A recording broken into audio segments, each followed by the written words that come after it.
Eu separei aqui os tópicos que serão apresentados nesse seminário de hoje, que são um breve histórico sobre a vida de Carl Friedrich Gauss, uma apresentação da definição de congruência módulo M, as propriedades básicas de congruência nos inteiros,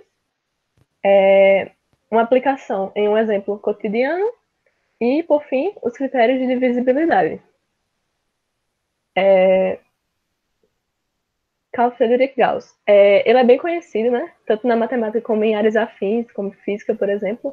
Mas as suas maiores contribuições, assim, mais famosas, digamos assim, são na matemática, né? Que, não sei se vocês sabem, mas quando ele estava ainda na infância, a professora dele passou uma atividade para eles fazerem, para eles somarem os números de 1 a 100.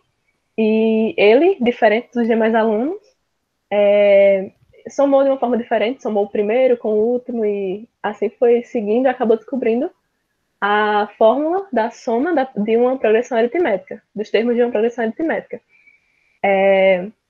E nesse tema que nós vamos tratar aqui hoje, de congruência, ele novamente teve uma grande contribuição, que foi ele quem mostrou o conceito e a notação de congruência e colocou esse instrumento tão poderoso na teoria dos números. A definição de congruência, ela diz que sejam A e B números inteiros quaisquer e M um número inteiro estritamente positivo. Dizemos que A é congruo a B módulo M se M divide A menos B. Ou seja, se a gente pode escrever se A menos B como M vezes um Q inteiro. Nós podemos dizer também que a congruência é uma forma de escrever uma divisão. E ainda para podermos dizer que A é congruo a B módulo M, a gente vai denotar por A esse símbolo de equivalência B módulo M. Tendo dito isso, nós podemos partir para as propriedades básicas de congruências nos inteiros. A nossa primeira propriedade, que é a reflexividade, ela fala que A é congruo a módulo M, ou seja, todo número é congruo a ele mesmo módulo M. De que maneira a gente vai demonstrar isso daí? A ferramenta que nós temos até então é apenas a definição, né? Então a gente vai utilizar ela para provar isso daqui. Pela definição de congruência, nós temos que A menos A é igual a zero e isso é divisível por M. O que a gente está fazendo aqui? Na definição, a gente tem que M, deixa eu voltar aqui, M divide A menos B. Só que no caso, nessa propriedade 1, o nosso A e o nosso B estão sendo o próprio A. E A menos A, nós sabemos que é zero, e M divide zero. Então A de fato é congruo a A módulo M. A nossa segunda propriedade é a simetria, que ela diz que se A é congruo a B, módulo M, então B é congruo a A módulo M. Para demonstrar isso daqui, novamente nós vamos utilizar a definição. Vamos partir da hipótese de que A é congruo a B módulo M. E então, a gente pode reescrever isso como M que divide A menos B. E daí, novamente, reescrever como A menos B igual a M vezes um Q inteiro. E daí, a gente pode pegar essa igualdade e multiplicar ela por menos 1. A gente vai ficar com B menos A igual a M vezes menos Q. E, portanto, a gente ainda está com igualdade no formato de uma congruência, né? A gente está com B menos A igual a M vezes menos Q. Isso aí é o mesmo que dizer que M divide B menos A. E, portanto, B vai ser congruo a A módulo M. A terceira propriedade, a transitividade, ela fala que se A é congruo a B módulo M e B é congruo a C módulo M, então A vai ser congruo a C módulo M. De que maneira nós vamos demonstrar isso? Novamente, vamos utilizar as duas hipóteses que ele nos dá e reescrever elas. De que forma? Se A é congruo a B módulo M, a gente pode reescrever isso como M divide A menos B. Só que a nossa propriedade anterior, ela falou da simetria, e se M divide A menos B, M também divide B menos A. Da mesma forma, a nossa segunda hipótese que diz que B é congruo a C módulo M. Então, M divide B menos C, e M também divide C menos B. Daí, tem uma propriedade de divisibilidade que não foi enunciada aqui, só que ela é bem simples de compreender, que ela diz o seguinte, que se M divide um A e M também divide um B, então M vai dividir esse A vezes um X inteiro mais B vezes um Y inteiro. E é justamente isso que a gente está usando aqui. O nosso A, digamos assim, do que eu falei, seria o nosso B menos A. E o nosso B seria o nosso C menos B. E o X e Y a gente está pegando como sendo igual a 1, né? Iguais a 1. E daí a gente tem que M vai dividir essa soma, B menos A mais C menos B. E, portanto, como a gente está com B e menos B, quando a gente simplificar isso daí, vai ficar zero. E então, M vai dividir C menos A. E, novamente, pela propriedade 2, que fala da simetria, M também vai dividir A menos C, de onde A é congruo a C, módulo M. Até então, alguém tem alguma pergunta sobre o que foi mostrado até agora?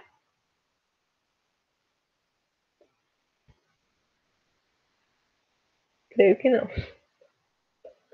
Passar para a propriedade 4, que ela diz que se A é congruo a B, módulo M, e B, ele está nesse intervalo, ele é maior ou igual que zero e menor do que M, então B é o resto da divisão euclidiana de A por M. E, reciprocamente, se R é o resto da divisão euclidiana de A por M, então A é congruo ao resto módulo M. A nossa ida da demonstração, a gente tem o seguinte. A é congruo a B módulo M, essa é a nossa primeira hipótese. Então, a gente pode reescrever isso daí como A menos B igual a M vezes um Q inteiro. E daí a gente pode pegar essa igualdade e somar B em ambos os lados dela. A gente vai ficar com A igual a MQ mais B. Agora vamos entender o porquê dessa desigualdade. No algoritmo euclidiano, a gente tem que um número A, quando você divide ele por um M, a gente pode reescrever esse A como M, que é o nosso divisor, vezes o quociente, mais o resto. E lá no algoritmo euclidiano, a gente tem a unicidade desse quociente desse resto. E ainda, esse resto, ele vai estar nesse intervalo. Mas por quê? Se ele for zero, se o nosso resto for zero, significa que A é divisível por M. E se esse quociente der diferente de zero, significa que não é. E por que ele tem que ser menor do que M? Se o nosso resto fosse M, a gente poderia pegar esse M, que está no resto, e dividir novamente por M. E sobrar resto zero, então. É por isso que o B está nesse intervalo.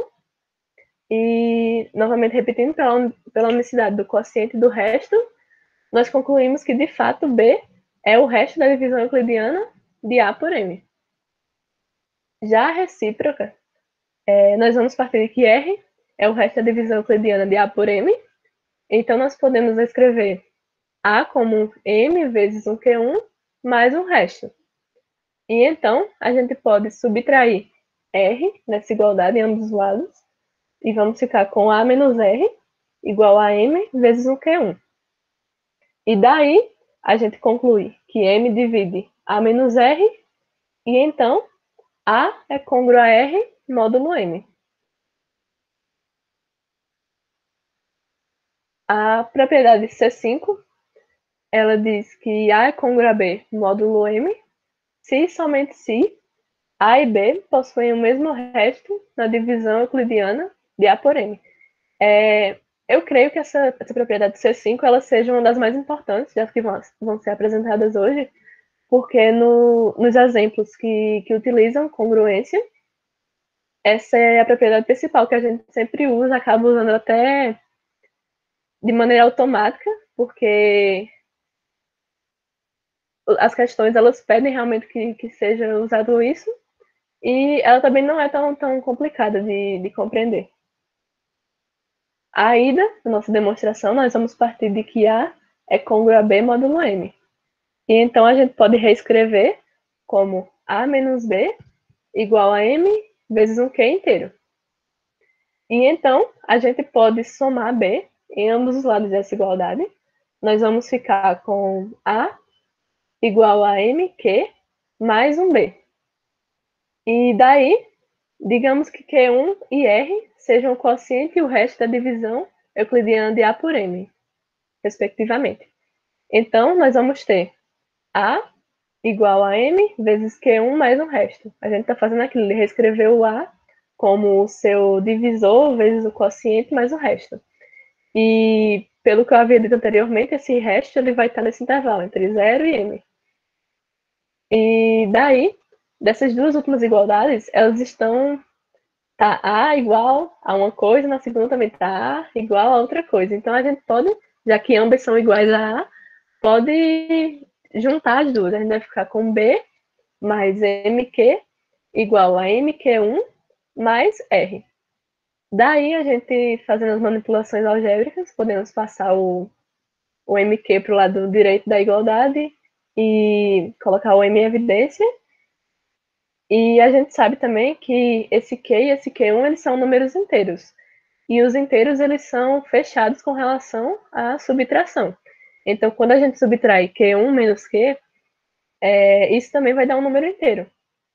Então, portanto, com isso daí a gente conclui que R, de fato, é o resto da divisão euclidiana de B por M.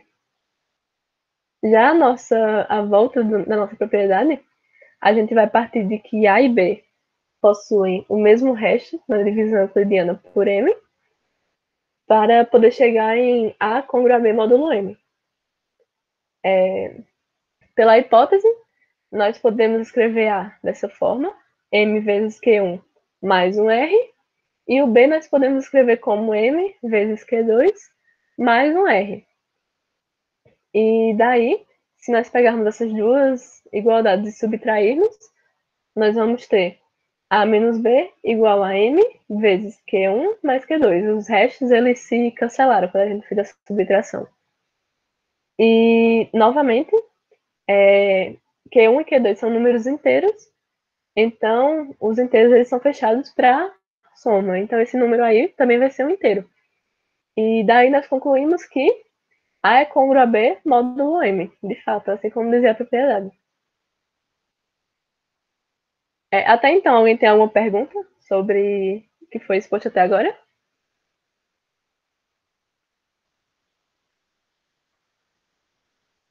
Então, vou continuar. A nossa propriedade C6, ela fala que A é congruo a B módulo M, se e somente se A mais ou menos C é congruo a B mais ou menos C módulo M. Primeiro vamos entender o que está dizendo nesse mais ou menos C. Foi uma forma que o livro que eu estudei para apresentar, ele encontrou de dizer que isso aí vai funcionar tanto para soma como para subtração, tanto para adição como para subtração. Ou seja, se nós pegarmos A mais C, então no segundo membro a gente também pega B mais C, da mesma forma com a subtração. Nós vamos partir de que A é congruo a B, módulo M, e aí a gente vai ter, pela definição de congruência, que A menos B é igual a M vezes um Q, esse Q sendo um número inteiro. Daí, se nós somarmos C nesse lado esquerdo da igualdade, como nós temos esse sinal de menos ali, quando a gente usa a definição de congruência, a gente está meio que somando zero, né? Porque a gente tem C e menos C. Então a gente não está alterando essa igualdade. Daí, a gente tem que A mais ou menos C é congruo a B mais ou menos C módulo M. E da mesma forma a volta. Nós vamos partir de que A mais ou menos C é congruo a B mais ou menos C módulo M. E então nós vamos usar a definição de congruência aí. A gente vai ficar com A mais ou menos C menos B mais ou menos C igual a M vezes um Q. E então, como eu tinha dito anteriormente, como a gente está somando zero desse lado esquerdo da igualdade, C menos C é igual a zero, então a gente fica com A menos B igual a M vezes um Q. E daí nós concluímos pela definição de congruência novamente que A é congruo a B módulo M. A propriedade C7 ela é um pouco parecida com a anterior. Ela diz que se A é congruo a B módulo M e C é congruo a D módulo M, então A mais ou menos C é congruo a B mais ou menos D módulo M. De que maneira nós vamos provar isso daí? Na nossa primeira hipótese de que A é congruo a B módulo M, utilizando a propriedade anterior que a gente acabou de provar, a C6, a gente pode somar 6 nessa congruência. A gente vai ficar com A mais C congruo a B mais C módulo M. E da mesma forma, se a gente pegar essa segunda hipótese, que tem C congruo a D módulo M, nós podemos somar B nela. E a gente vai ficar com C mais B congruo a D mais B módulo M. E então, se a gente utilizar a transitividade, que foi a nossa propriedade C3, no lado esquerdo da primeira congruência, a gente tem o quê? B mais C. E do lado direito dessa nossa segunda congruência, a gente tem C mais B, que ambos são a mesma coisa. Então, a gente pode utilizar a transitividade aí e concluir que A mais C é congruo a B mais D módulo M. Essas propriedades C8 e C9, eu não trouxe a demonstração delas porque elas são bem parecidas com a C6 e C7. A forma de demonstrar elas duas é bem parecida. A C8 ela diz que se A é congruo a B módulo M, então AC é congruo a BC módulo M. Para demonstrar isso daí, a gente vai usar o mesmo sistema que a gente estava usando anteriormente. Vai partir da hipótese de que A é congruo a B módulo M. Vamos utilizar a definição de congruência aí, reescrever isso como igualdade, multiplicar essa igualdade por C, e então concluir que, de fato, AC é congruo a BC módulo M. E a nossa C9, que ela fala que A é congruo a B módulo M e C é congruo a D módulo M, então AC é congruo a BD módulo M, também vai ser esse mesmo sistema anterior. A gente vai pegar essa primeira congruência, reescrever ela como igualdade, utilizar a propriedade anterior, a C8, multiplicar ela por C.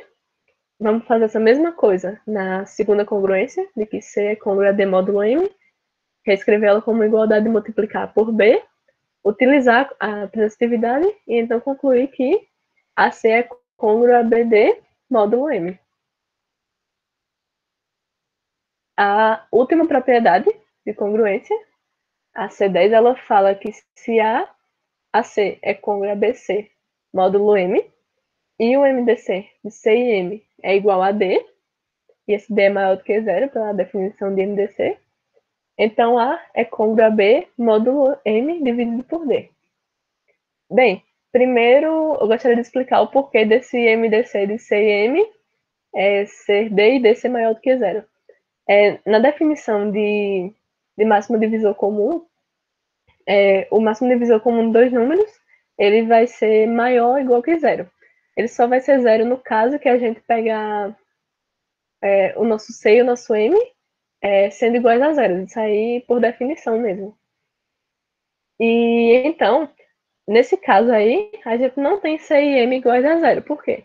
Porque a nossa primeira congruência, AC congruo a BC módulo M, o que significa isso? Significa que M divide AC menos BC. Então, M não pode ser zero, né? Porque zero não divide nada. Então, de fato, a gente tem que D realmente é maior do que zero. Como seria a demonstração disso daí? Nós vamos partir de que AC é congruo a BC módulo M, e então reescrever isso daí como igualdade. A gente vai ficar com CA menos CB igual a MQ, sendo que é um inteiro. E então nós podemos colocar esse C em evidência. A gente vai ficar com C, que multiplica A menos B, igual a M vezes Q. E daí nós podemos pegar essa igualdade e dividir ela por D. A gente vai ficar com C dividido por D, que multiplica A menos B, igual a MD, que multiplica Q. Se o MD lá aparece desse lado direito da nossa igualdade, significa que ele divide esse lado esquerdo da nossa igualdade. O lado que tem C dividido por D, que multiplica A menos B. E então, tem uma propriedade de máximo divisor que não foi exposta aqui também, só que ela é bem simples de compreender e de aceitar, que ela diz que se o MDC de MC é igual a D, e nós pegarmos e dividirmos esse C e esse M por D, então eles vão ser primos entre si. Por quê? O máximo divisor comum já está dizendo, é o maior número que divide M e divide C simultaneamente. Então, se a gente está dividindo eles dois pelo maior número que divide eles dois, não vai haver um maior que também divida. Então, eles vão ser primos entre si, ou seja, o MDC deles dois vai ser igual a 1. E então, se o MDC deles é igual a 1, significa que M dividido por D não divide C dividido por D. Então, resta para o M dividido por D dividir A menos B. E então, daí a gente conclui que A é congruo a B módulo M dividido por D. E dessa propriedade C10 surge esse corolário, que ele é praticamente a propriedade C10, só que a gente está pegando o D igual a 1, aí a gente fica com se AC é congruo a BC módulo M, e o MDC de C e M é igual a 1, então A é congruo a B módulo M. Como eu havia dito, a gente só está pegando o D como sendo igual a 1. Essa foi a nossa última propriedade de congruência. E eu gostaria de saber se alguém tem alguma pergunta até então, para eu poder partir para a próxima parte.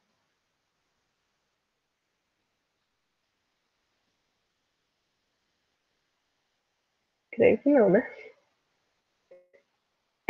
O exemplo que eu trouxe, ele foi tirado da prova da Olimpíada Campinense de Matemática de 2019.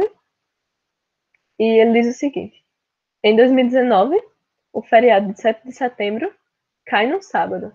Em que dia da semana cai o aniversário da independência do Brasil do ano de 2031? E ele dá as alternativas: segunda, quarta, quinta, sexta e domingo. Bem, como nós vamos resolver isso daí? Primeiramente, nós devemos saber a quantidade de dias que há entre 7 de setembro de 2019 e 7 de setembro de 2031. De 7 de setembro de 2019 até 31 de dezembro de 2019, nós temos 116 dias. De 2020 a 2030, nós temos 11 anos, sendo que 2020, 2024 e 2028 são os bissextos, ou seja, eles têm um dia a mais do que os demais anos. E como o ano comum ele tem 365 dias, nós vamos ter 365 vezes 11, que é a quantidade de anos, mais 3, que são esses 3 dias adicionais dos anos bissextos. E então, quando fizermos esse cálculo aí, vamos ter 4.018 dias. E por fim, em 2031, de 1º de janeiro até 7 de setembro, nós temos 249 dias. Para fazer isso aí, só pegar 365 e subtrair os 116 que a gente tinha feito no início. E então, quando a gente somar esses muitos números, a gente vai ter 4.383 dias no total.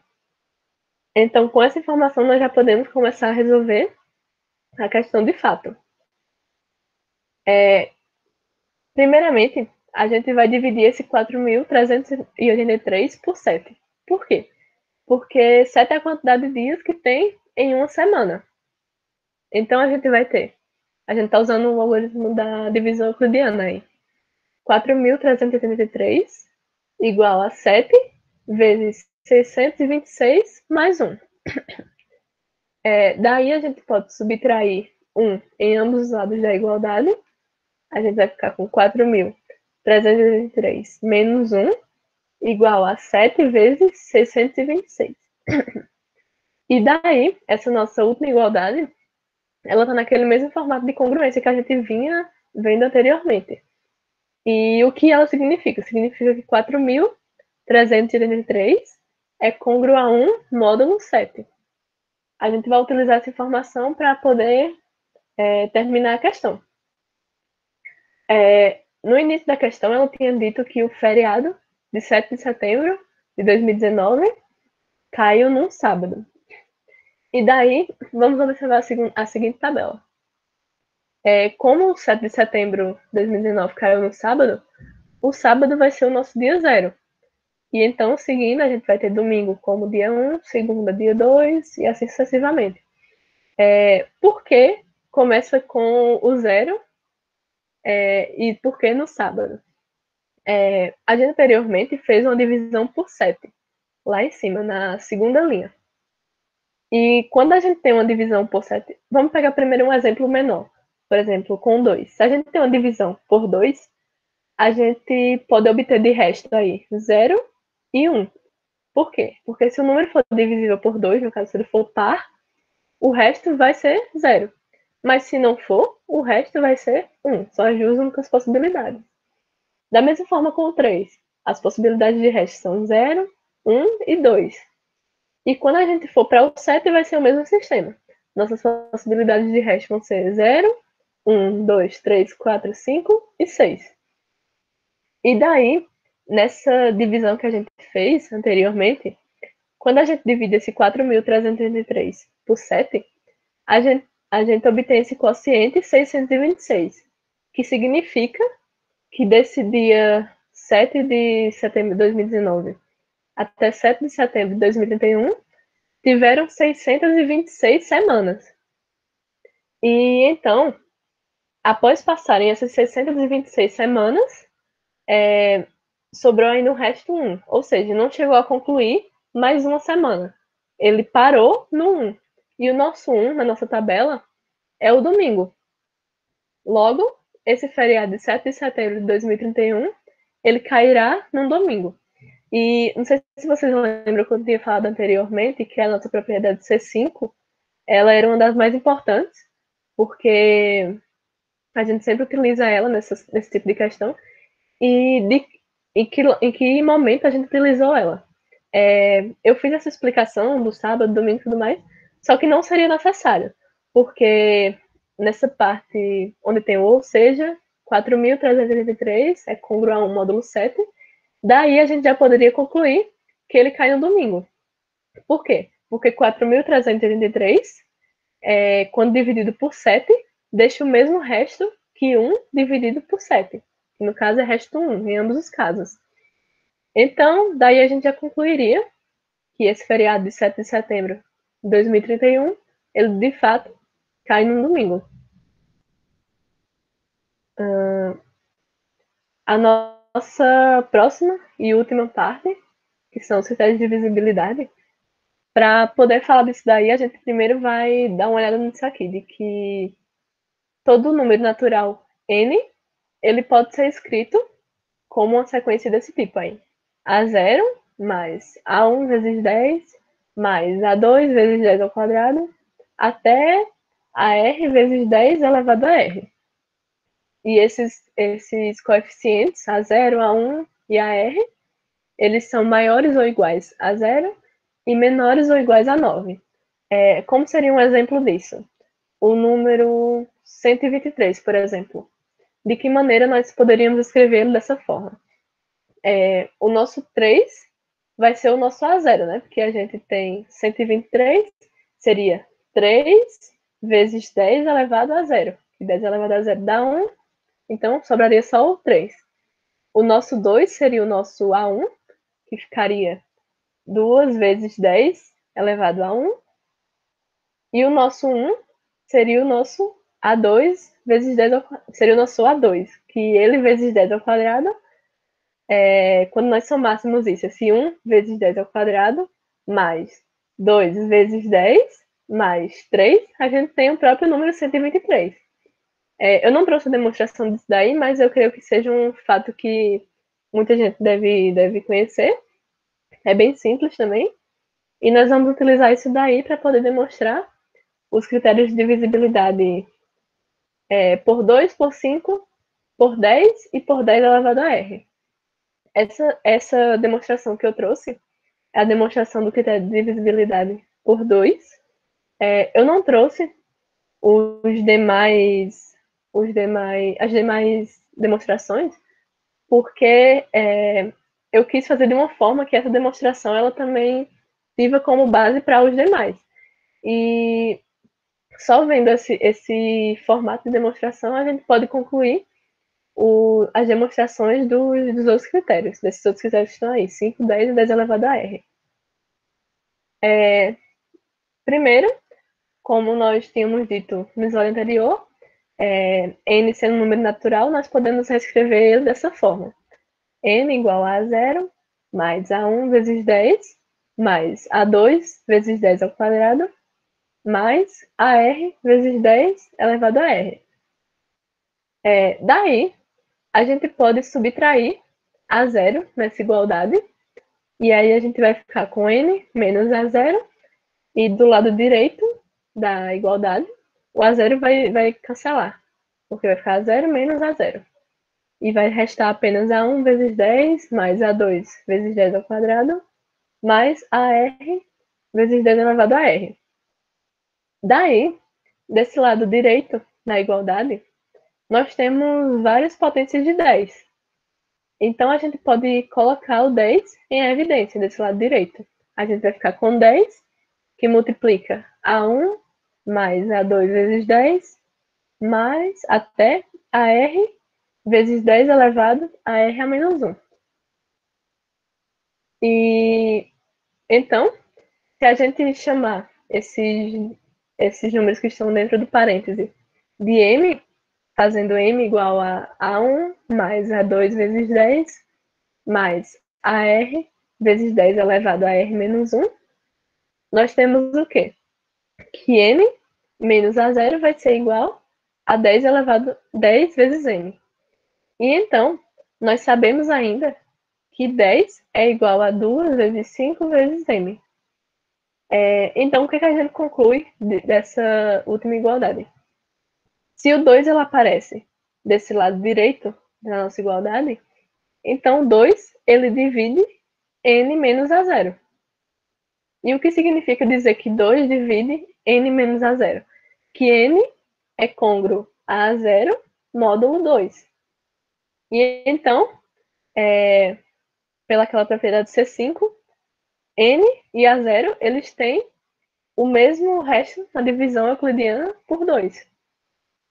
E por consequência disso daí, a gente tem o quê? Que n é divisível por 2 se e somente se A0 é divisível por 2. Ou seja, como n e A0 tem o mesmo resto, se o resto da divisão de A0 por 2 for 0, ou seja, A0 for divisível por 2, então n também vai ser. Só que, nesse slide anterior, o que foi que a gente disse? Que esses coeficientes A0, A1, AR, eles são números, são algarismos entre 0 e 9, maiores ou iguais que 0, menores ou iguais que 9. Então, esse A0 ele vai estar também nesse intervalo. Logo, ele vai ser 0 ou 1 ou 2, e nesse intervalo, 2 divide quem? 2 só divide os números pares. Então, para que n seja divisível por 2, basta que A0 seja par. E então o n também vai ser par e n também vai ser divisível por 2. De que maneira nós poderíamos utilizar essa demonstração para falar também do critério de divisibilidade por 5? nessa igualdade aqui, o 5 também aparece nesse produto, o que significa que 5 também divide esse lado esquerdo da igualdade. E então, é o mesmo esquema. Se 5 aparece ali, ele divide o lado esquerdo. E então, n é congruo a 0 módulo 5. E daí, n vai ser divisível por 5 se somente se a 0 é divisível por 5. E a 0, novamente, ele está nesse intervalo entre 0 e 9. E nesse intervalo, 5 só divide 0 e 5. Então, é daí que a gente conclui que para n ser divisível por 5, ele tem que terminar em 0 ou 5. Esse A0, no caso, ele é o nosso último dígito do número.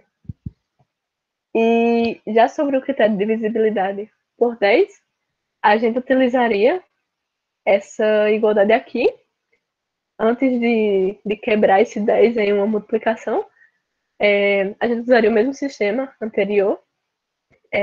Como 10 aparece aqui, ele divide o lado esquerdo da igualdade. Daí a gente tem que n é congruo a 0 módulo 10. E então, novamente, n é divisível por 10 se somente se a 0 é divisível por 10. A 0 está no intervalo entre 0 e 9. E nesse intervalo entre 0 e 9, o único número que o 10 ele divide é o 0. Então, para n ser divisível por 10, basta que ele termine em 0. E, por fim, o critério de divisibilidade de 10 elevado a r, de que maneira nós faríamos?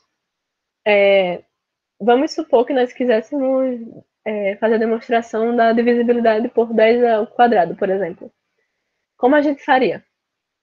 A gente, assim como fizemos anteriormente, a gente colocaria esse A1 vezes 10 para o lado esquerdo da igualdade, e daí nós ficaríamos com n menos A0 menos A1 vezes 10. Poderíamos chamar essa parcela A0 menos A0 menos A1 vezes 10 de m, por exemplo. E desse lado da igualdade ia sobrar A2 vezes 10 ao quadrado mais até a r vezes 10 elevado a r menos 2. Isso. E então, como a gente poderia colocar o 10 ao quadrado em evidência, a gente colocaria assim como a gente fez anteriormente aqui. E então a gente conclui que 10 ao quadrado divide esse lado esquerdo da igualdade e utilizaria a mesma conclusão que a gente usou anteriormente. E isso daí vai valer tanto para o 10 ao cubo como até o 10 elevado a r. As referências que eu utilizei para estudar e para fazer esse slide são esse primeiro site. Ele foi de onde eu peguei aquela historinha no começo sobre a vida de Gauss. E o segundo, que é um livro, é o mesmo livro que eu também utilizo na iniciação científica, que é voltada para álgebra. Aí o início do livro é todo sobre teoria dos números. Aí ele trata desses tópicos de congruência, divisibilidade, indução e tudo mais. Eu gostaria de saber se alguém teve alguma dúvida ao longo da apresentação.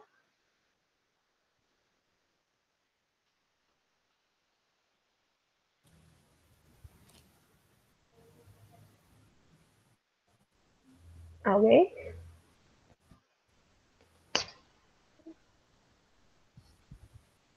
Creio que não, né? Então é O isso, pessoal pessoal. está me Essa foi minha ouvindo. apresentação. Eu vou desativar a gravação, só pode ficar à vontade para fazer qualquer questionamento, tá certo, pessoal? Isso. Se quiser deixar no chat também.